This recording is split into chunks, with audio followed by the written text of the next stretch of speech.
अभी हमने no back day activity में क्या किया था? गुड टच और बैड टच का काम सिखाया था आपको कि गुड टच क्या है, बैड टच क्या है। अब आज हम आ जाते हैं, हमारी जो थीम है आज के दिन की 3 फरवरी की, क्या थीम है? राजस्थान को पहचानो। तो राजस्थान को पहचाना में तो हमारे यहाँ की एक शैली है राजस्थान की, वो है चित्रकला में मांडना। कौन सी है? मांडना। तो गांव में आपने देखा होगा, कभी आप अपने गांव में गए हो तो वहां पे बड़े मिट्टी के घर होते हैं बच्चों, ठीक है, मिट्टी के घर होते हैं। लेकिन उन मिट्टी के घरों को वहां पे रहने वाली जो महिलाएं वो इतना सुंदर सजा के रखती हैं। उनकी अगर अलमारियां भी होती है ना, उन अलमारियों को भी सजा के रखती है, उनमें भी डिजाइन बना के रखती है ना। दरवाजा होता है, दरवाजे की चौखट पे डिजाइन बना के रखती है। ये जो इस तरह से दरवाजा होता है ना बेटा, ये तो इस दरवाजे पे भी इस तरह से डिजाइन बना के रखती हैं, वो लाल रंग की या सफेद रंग की। तो लाल रंग और सफेद रंग क्या? गेरू और चूना, है ना। नीचे तो क्या करती है? गोबर और मिट्टी से पोतती है, लीपती है पूरे अपने फर्श को। यहाँ तो अपने पक्का फर्श है, लेकिन गांव में क्या होता है? कच्चा फर्श होता है। तो उस कच्चे फर्श को पहले वो क्या करती है? लीपती है गोबर और पीली मिट्टी से। उसके बाद में अब आप देखोगे, अब आपके गोबर और मिट्टी का जो फर्श है, कच्चा फर्श है, तो आपको लगता है गंदा सा है, कैसे बैठे, है ना। बंद करना, रोकना एक मिनट। पेट में थोड़ा सा लगता है कि अरे यार इस पे कैसे बैठे हैं, या उनके भी कोई जैसे मेहमान आते तो अरे कैसे उस पे कैसे बिठाएंगे हम किसी मेहमान को, तो उसको सजाती हैं वो, है ना। उस पे जो किनारियां होती है ना इसी कमरे की, उनको भी सजाती है, उस पे भी डिजाइन बनाती है। अलमारियां होती है, अलमारियों पे डिजाइन बनाती है, दरवाजे पे डिजाइन बनाती है, और बीच में फर्श पे भी सुंदर से डिजाइन बनाती है। मतलब देखते ही मन प्रसन्न हो जाता है। आप कभी जाओ उनके घरों में, देखते ऐसा मन खुश हो जाता है कि अरे वाह, एक छोटा कच्चा घर भी उन्होंने कितने अच्छे से सजा रखा है। तो वो जो चित्रकला, जो वो शैली है, वो मांडना किससे बनता है? एक तो चूने से, और एक होती है गेरू, है ना। गेरू लाल रंग की होती है, चूना सफेद रंग का होता है। तो इन दोनों के मिश्रण से मांडना मांडे जाते हैं। अब ये मांडने ग्रामीण स्त्रियां होती है, ज्यादा उनके दिमाग में होती नहीं डिजाइन। आप लोगों को तो बहुत अच्छी अच्छी फूल वगैरह भी आपने देखे, फूल पत्तियां और अच्छी अच्छी डिजाइन देखी है। उनके दिमाग में जो चीजें होती है कि उन्होंने क्या चीज देखी, उनके आसपास के परिवेश में क्या देखा है, वो उसी को दिमाग में रख के वो मांडने बनाती है। तो बहुत सिंपल सिंपल से बनाती है। तो यहाँ पे मैं कुछ मांडने आपको मांड के बताती हूँ, और फिर उसके बाद आप सब बच्चे अपने अपना एक एक ग्रुप बना लेना, और फिर गैलरी के अंदर एक एक डिजाइन बनाना, देखे कौन अच्छी डिजाइन बनाता है, ठीक है। तो यहाँ पे देखो मैंने 2 डिजाइन बनाएंगे। एक तो ये वाली, इसमें हमने क्या किया, पहले चौकोर सा बना लिया, उसको हमने चौकड़ी कर ली। इसके बाद एक और चौकोर फिर इस तरह से कर लिया। चाहे तो हम यहाँ इसके बाद में आप इस तरह से यूं भी बना के इसको कर दो, पर हम इसको आगे तक भी बढ़ा सकते हैं, काफी आगे तक बढ़ सकती है डिजाइन, है ना। ये तो मैंने यहीं पे इसको स्टॉप कर दिया, बाकी इस डिजाइन को हम और आगे बढ़ा सकते हैं, तो ये और सुंदर लग सकती है। ये दरवाजे की डिजाइन हो गई। इस तरह से यहाँ पे हमने इस तरह से चौकोर बनाया, आपको फूल की डिजाइन में भी बना सकते हो। जैसे आपने पहले एक छोटा गोला बनाया, इसके अंदर एक और छोटा गोला, इसको पूरा इस तरह से भर दिया। अब इसके बाद में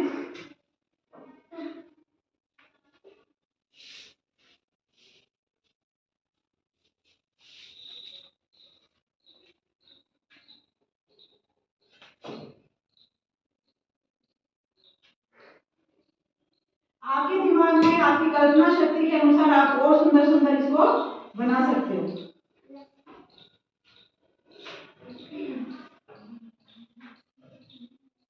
कभी कभी घर पे कोई शादी विवाह का प्रोग्राम होता है ना बेटा, पूजा वगैरह होती है, तो वहां पे जब हम भगवान को बिठाते हैं ना पाटे के ऊपर, तो पाटे के नीचे भी डिजाइन बनाई जाती है, लेकिन वो किससे बनाई जाती है? आटे से।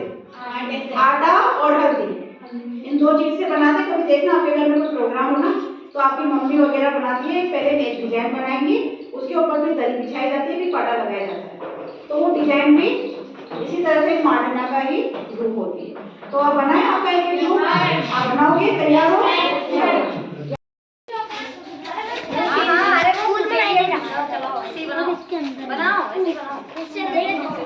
अरे भैया तो सूखते ही बिल्कुल वाइट हो जाएगी वो।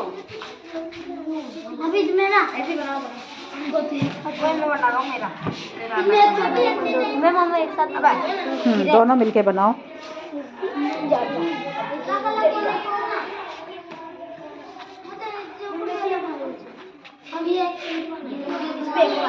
तू वाला बना तू इधर अलग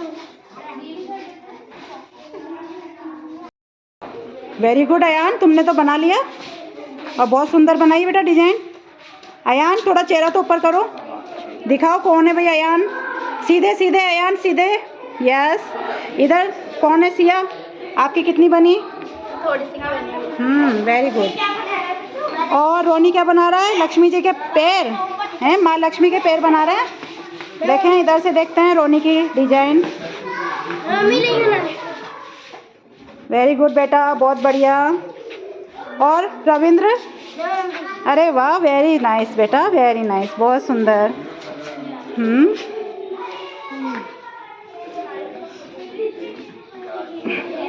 और ये प्रिंस ने बनाई है। वाह, प्रिंस ने अपना नाम भी लिखा है। Very good. ये किसकी है? राधा तुम्हारी है? ये भी राधा की है। अच्छा, ये वाली राधा की है ये। हाँ, और ये भी बना रही राधा एक और आपने लक्ष्मी? अच्छा, ये आपकी बनाई हुई है।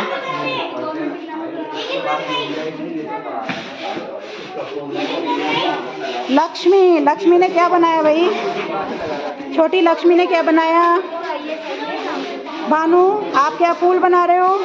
कामिनी भी, वेरी गुड। वैष्णवी ने क्या बनाया?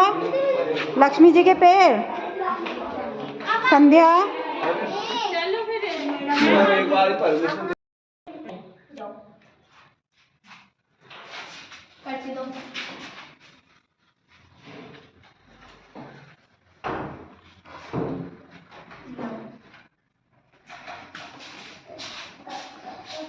आईडी कार्ड दिखाओ।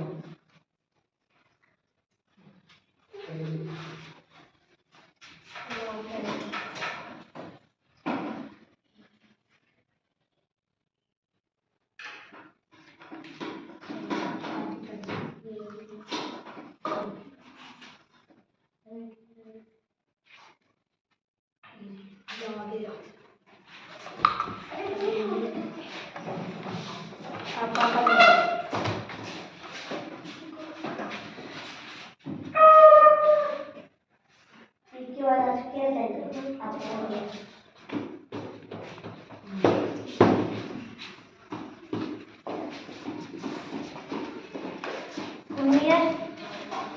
जा सकते हो।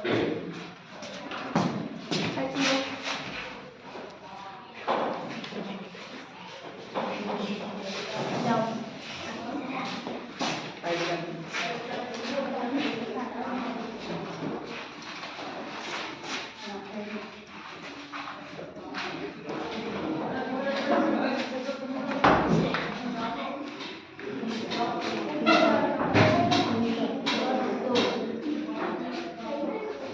यहाँ पर साइन करो।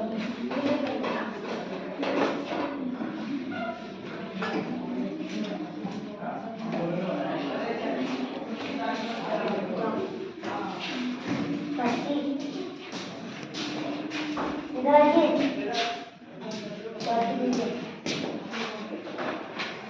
आप वहाँ पर जाइए। इधर जाओ। उनके वजह से क्या करें? मैं बात कर रहा हूँ।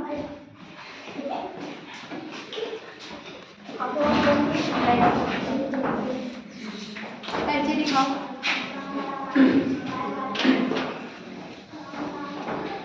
जाओ। आईडी कार्ड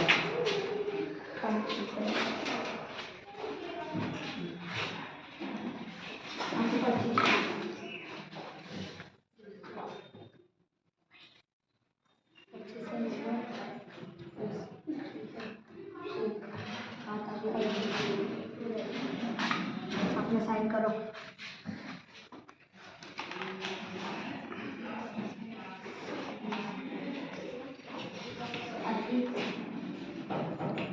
आप वहाँ पर जाइए।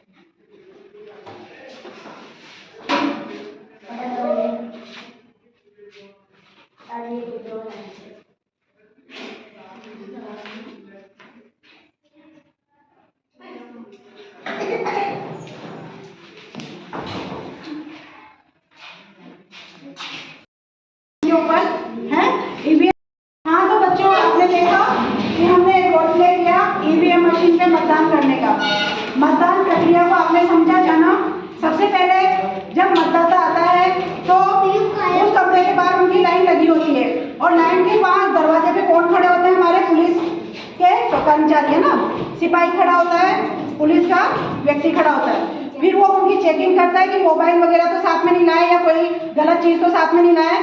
उसके बाद चेक करने के बाद वो एक एक व्यक्ति को अंदर भेजते हैं। फिर एक व्यक्ति जब अंदर आता है तो यहाँ पे चुनाव पार्टी के जो अलग अलग चुनाव पार्टी के एक एक कार्यकर्ता यहाँ बैठे होते हैं, वो उनकी पर्ची को देख के मिलान करते हैं कि उनके पास पूरी लिस्ट होती है मतदाताओं की, उसमें देखते हैं कि कौन कौन आया, उसको टिक करते जाते हैं। उसके बाद में यहाँ पे हमारे जब मतदान के लिए आते हैं तो 3 PO1, PO2 और PO3, PO1, PO2 और PO3 3 हमारे पास में अधिकारियाँ बैठे होते हैं मतदान के लिए। उनमें से जो पहले जो PO1 होते हैं उनका काम होता है उसकी मतदाता की पर्ची को देखना, उसकी वोटर ID या उसकी जो भी ओरिजिनल ID है उसको देखते हैं, उससे मिलान करते हैं कि वो व्यक्ति सही व्यक्ति है या नहीं है। उसके बाद में उसको मिलान करके उसकी पर्ची उसको दे देते हैं। वो पर्ची लेके अगले PO2 के पास जाता है, PO2 के पास में वो उसकी पर्ची का मिलान करता है, मिलान करने के बाद उसको साइन करवाता है, ठीक है।